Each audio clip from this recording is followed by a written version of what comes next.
En esta etapa, las relaciones que se fueron desarrollando en la política cubana movieron el tema a la lucha armada. Se fueron cerrando puertas de diálogo y eventualmente la juventud cubana se encaminó por la violencia revolucionaria. Y quiero destacar que mientras esto está desarrollándose, Fidel Castro estaba en México. Habían varios grupos de jóvenes que decidieron de una manera que no fue coordinada entre ellos, muy espontáneo y regional, se fue desarrollando estos grupos que decidieron enfrentar la dictadura de Batista, que había cerrado y seguía cerrando las puertas de la negociación para una salida pacífica, y se encaminaron a la lucha armada. Este proceso crea varias figuras, pero yo quiero destacar dos de ellas que los mencioné en el capítulo anterior. El primero, un cubano joven por el cual yo siento una profunda admiración. Coterráneo mío, Santiago de Cuba, me refiero a Frank País. Nació precisamente en Santiago de Cuba, la mil veces heroica, el 7 de diciembre de 1934. Realizó sus estudios primarios en el Instituto Martí y se graduó de maestro de la Escuela Normal de Santiago de Cuba. En 1953, Frank comenzó a enseñar en la escuela El Salvador, que estaba junto a la Segunda Iglesia Bautista, donde los domingos daba clases de religión. A punto.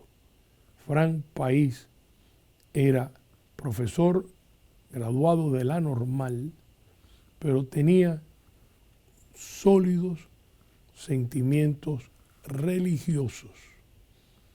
Pero no solo lo sentía, sino que era profesor. Daba clases de religión en esta escuela. Un año más tarde se matriculó en la Universidad de Oriente, en la Escuela de Pedagogía. Allí, en la Universidad de Oriente, se unió a la lucha de los estudiantes contra el régimen de Batista.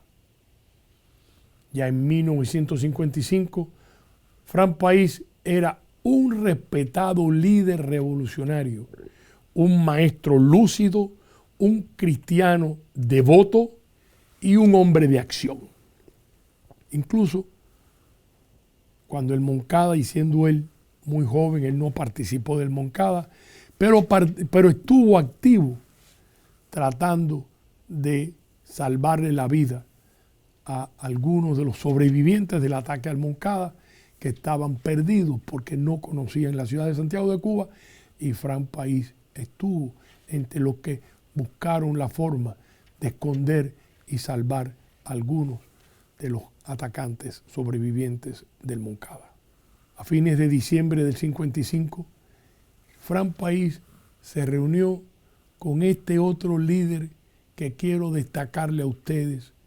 Recuerden estos dos nombres: Frank País, que se reunió en el año 55 con José Antonio Echevarría, que en ese momento él había sido presidente de la Federación Estudiantil Universitaria de La Habana. En ese momento ya era expresidente, pero había fundado al Directorio Revolucionario. El líder del directorio y el joven Frank País, que en este momento no pertenecía al 26 de julio, se reunieron y trataron de llegar a un acuerdo, desarrollando, como habían hecho, estrechos lazos de confianza e ideales, especialmente, señores, en los derechos y libertades individuales. Ambos, Fran País y José Antonio Echevarría, tenían un rechazo visceral a la dictadura militar, al caudillismo y al comunismo, al marxismo, al leninismo, que era para ambos una versión fatal para cualquier pueblo que tuviera que someterse al marxismo-leninismo.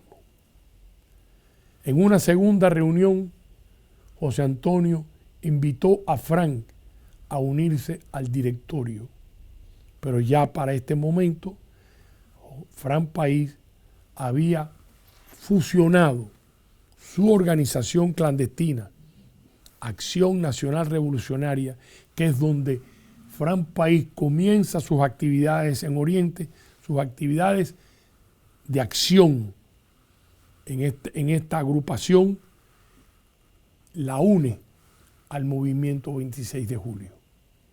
De manera que no llega a juntar su esfuerzo con José Antonio Echevarría, pero sí se pusieron de acuerdo para trabajar en todo lo que pudieran juntos en misiones de acción.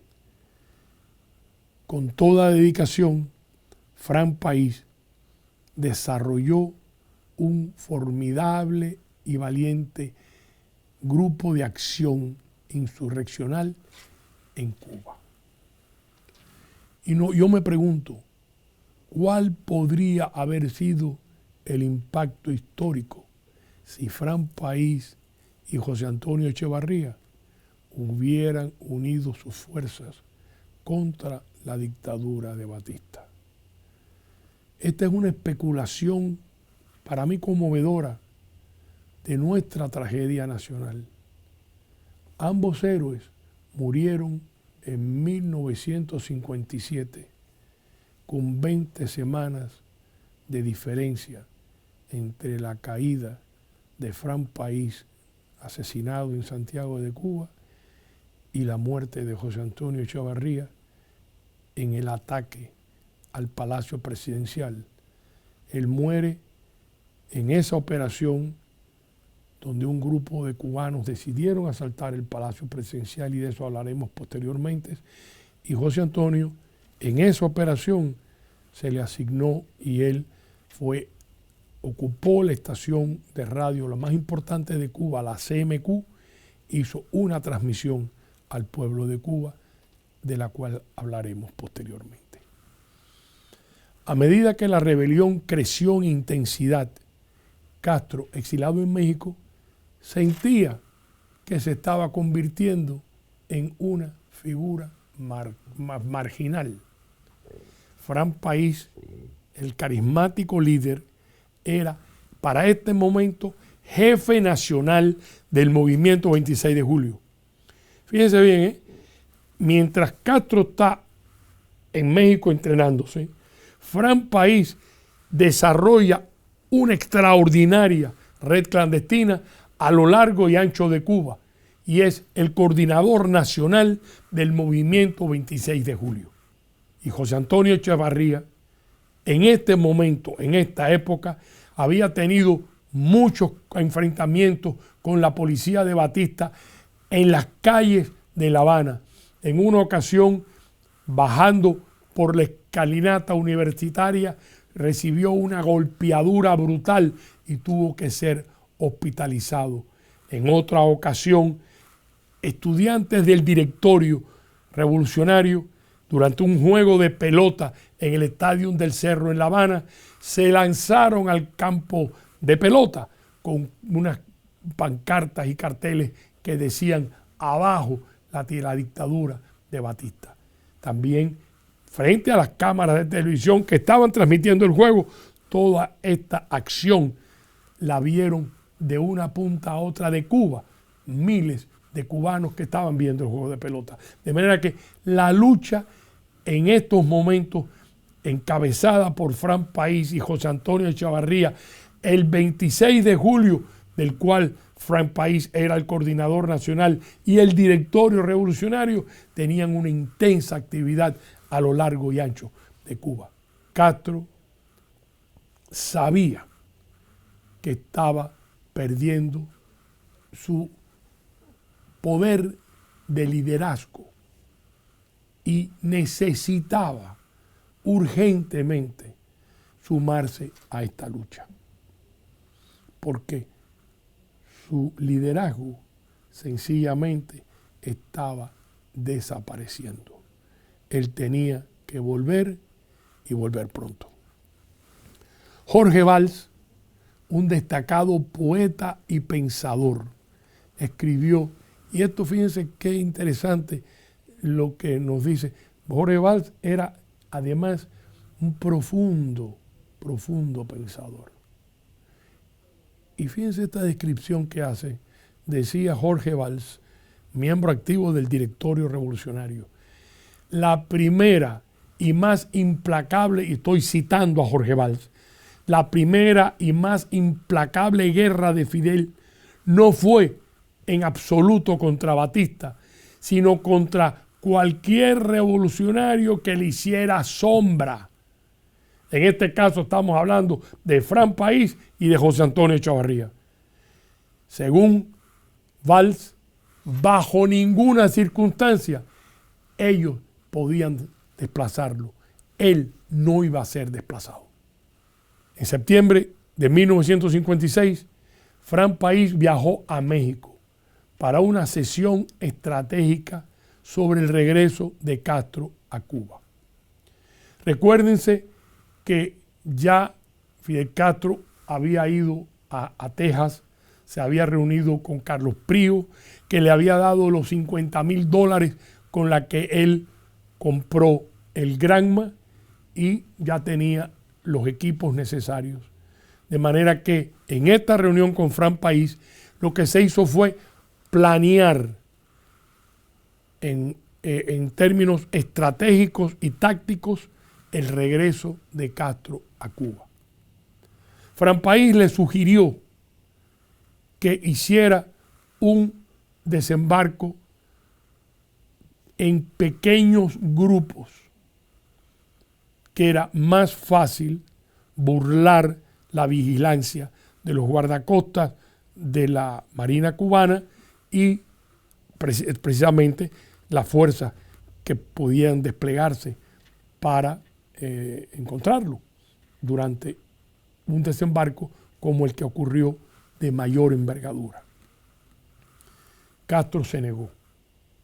El plan que él propuso fue desembarcar cerca de Niquero Oriente y al mismo tiempo proceder a un levantamiento sorpresivo de las fuerzas clandestinas a las órdenes de Fran en Santiago de Cuba. O sea, el desembarco de Castro y un alzamiento en Santiago de Cuba de las fuerzas del 26 de julio. El 25 de noviembre, el sobrecargado yate Granma partió desde el río Tuxpan en Yucatán. Al día siguiente, Fran País recibió una nota cifrada con instrucciones que decía básicamente: el Granma está en el mar en su camino a la playa que habían seleccionado, Playa Colorada. Fran se puso en contacto con Celia Sánchez en Manzanillo y le ordenó que preparara a los equipos de recepción en las zonas de desembarco y puso en estado de alerta a las fuerzas clandestinas de Santiago para la inminente pelea. Yo quiero destacar este hecho. Celia Sánchez era hija de un médico, eran de Manzanillo, en las estribaciones de la Sierra Maestra. Muchos fines de semana, Sánchez, el doctor Sánchez, viajaba por estos campos de la sierra, las montañas de la sierra, y servía a los campesinos, a sus hijos, a sus familias, como médico e incluso como dentista. Y Celia acompañaba desde muy joven a su padre en estos recorridos, de manera que ella había establecido un enorme contacto, una red con estos campesinos de la sierra, pero en especial con Crescencio Pérez, que era como una especie de padrino poderosísimo. Dicen que tuvo muchos hijos a lo largo y ancho de la Sierra Maestra. Ahí en la Sierra Maestra, entre paréntesis, muchas gentes que tenían problemas con la ley se refugiaban y vivían en la Sierra Maestra. Todo indica que ese es el origen de Crescencio Pérez, pero sea como sea, era la figura más poderosa, más importante, de mayor influencia en la Sierra Maestra. Celia Sánchez trae en este momento la ayuda que resultó ser vital de Crescencio Pérez. Ella era la principal ayudante de Fran País en esta zona. Según lo programado, religiosamente, disciplinadamente, el 30 de noviembre, Fran País dirigió el levantamiento de Santiago. Sorprendida, la guarnición del Moncada, del cuartel Moncada, vaciló, se demoró. No, al principio no sabían qué hacer y la rebelión se extendió por las calles de la ciudad. Vestido con uniformes verde olivo, con brazaletes rojo y negro, el movimiento 26 de julio tomó el control del área del centro de la ciudad de Santiago. Jorge Sotús ocupó la estación de la policía marítima y la quemó. Cortaron líneas eléctricas, sabotearon vías del ferrocarril, puentes, carreteras que fueron totalmente controladas, pero a media tarde el ejército comenzó a retomar la ciudad y aplastó el levantamiento.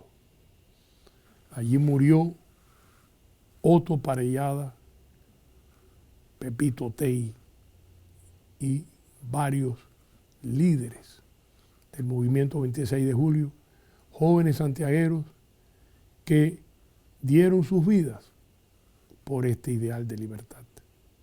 El 30 de noviembre se produce el levantamiento, pero Fidel Castro no llega como estaba planeado.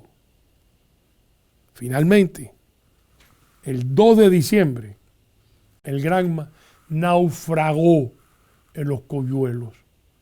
No solo llegó tarde, sino que fue por el lugar equivocado.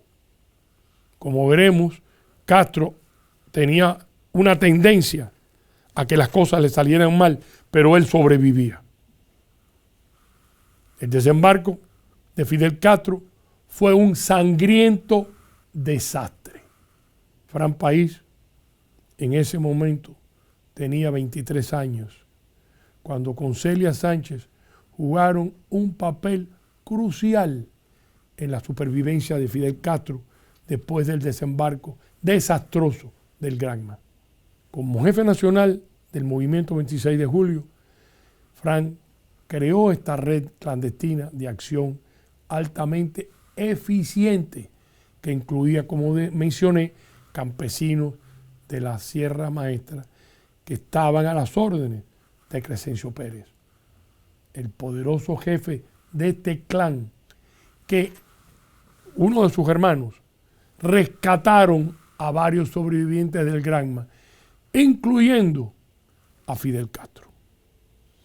Pero la cuestión del control total de la rebelión por parte de un líder fue de gran preocupación para Fran País. Fíjense bien lo que estoy diciendo. A Fran País le preocupaba mucho que el movimiento tuviera un solo líder todopoderoso.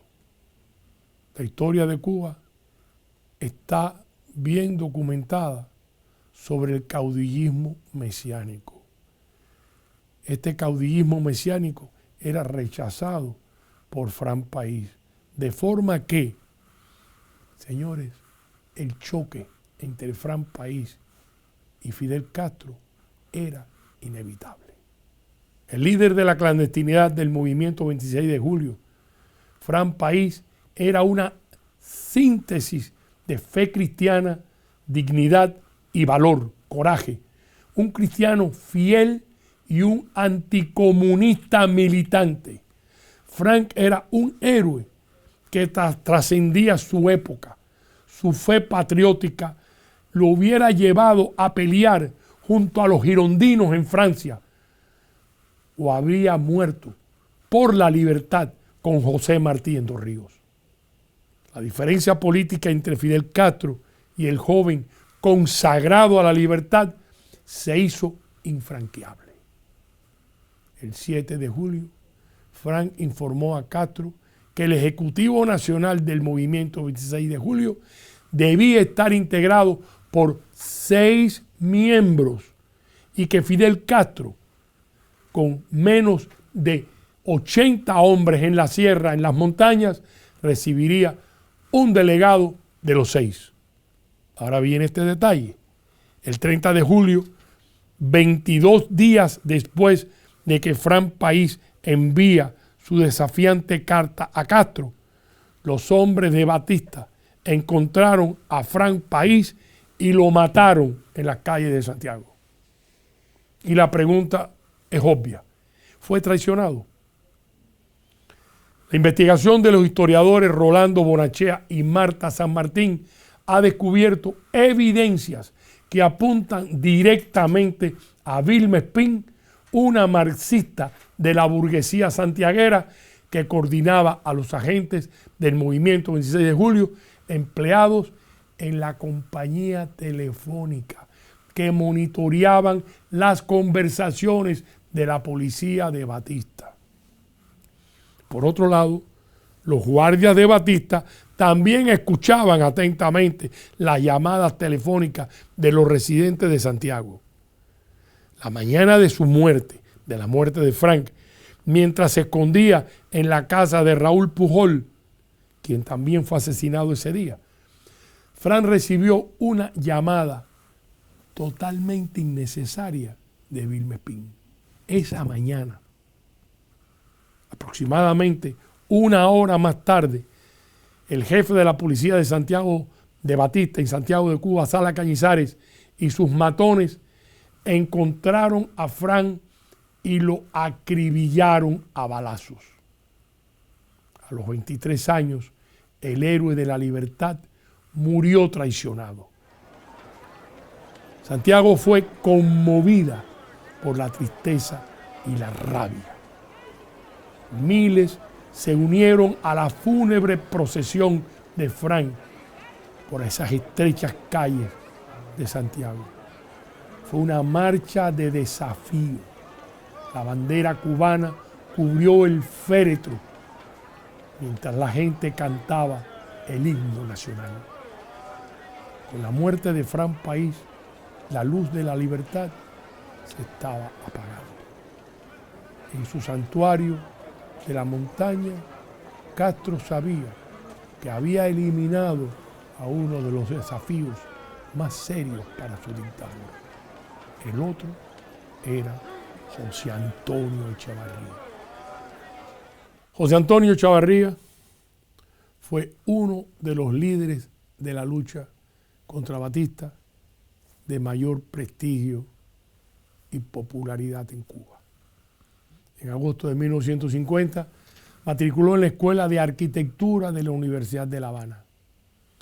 El golpe de Estado de Batista lo lleva a manifestar su rebeldía contra la violación de la legalidad constitucional, incorporándose a las numerosas protestas estudiantiles. El 27 de enero de 1953, Echevarría encabeza la marcha de las antorchas, que bajaba por la escalinata universitaria hasta la fragua martiana. Y al día siguiente celebraron el centenario del natalicio de José Martí con una gran concentración en el Parque Central de La Habana. El 30 de septiembre de 1954, Echavarría ocupaba la presidencia de la Federación Estudiantil Universitaria. En numerosas ocasiones fue golpeado en sus manifestaciones de protesta. El 13 de julio del 1956, José Antonio fue reelegido presidente de la FEU por una mayoría casi absoluta. El 29 de agosto de 1956, José Antonio viaja a México, donde se reúne con Fidel Castro para tratar de ver si podían crear una cooperación entre el directorio y el 26 de julio, cosa que José Antonio había estado negociando con Fran País. De esa reunión se suscribe entre Fidel Castro y José Antonio Echavarría lo que se llama la Carta de México, que finalmente se frustra por la pretensión de mando supremo que exigió Fidel Castro.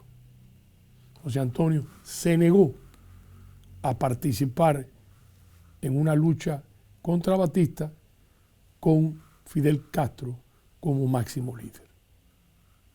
Luego, en una segunda reunión en México, Echavarría se aleja de la manifiesta prepotencia de Castro. El directorio se apartó de Castro y dedicó su esfuerzo al ajusticiamiento del dictador. Básicamente el pensamiento lo podemos resumir diciendo: golpear arriba, golpear adentro. El 13 de marzo de 1957, José Antonio Echavarría, Menelao Mora y Carlos Gutiérrez Menoyo reunieron más de 100 hombres para ejecutar a Batista en el Palacio Presidencial. El Directorio Revolucionario, una organización ferozmente anticomunista y un grupo de auténticos totalmente comprometidos con la rebelión armada, unieron sus recursos para el osado ataque. Sería un asalto directo y final al régimen. Unos 42 hombres de vanguardia, liderados por Menoyo y Mora, debían luchar para entrar al palacio y matar a Batista. Menoyo era un veterano de la Guerra Civil Española y Mora un congresista auténtico. Ambos eran conocidos por su coraje en el combate. Un grupo de apoyo debía tomar el control de los edificios alrededor del palacio para disparar contra los defensores a través de las puertas y las ventanas y crear confusión dentro del palacio. Este importante grupo de apoyo no llegó a tiempo. El grupo de José Antonio Echavarría se haría cargo de la estación de radio CMQ y anunciaría a la nación que el dictador había sido ejecutado.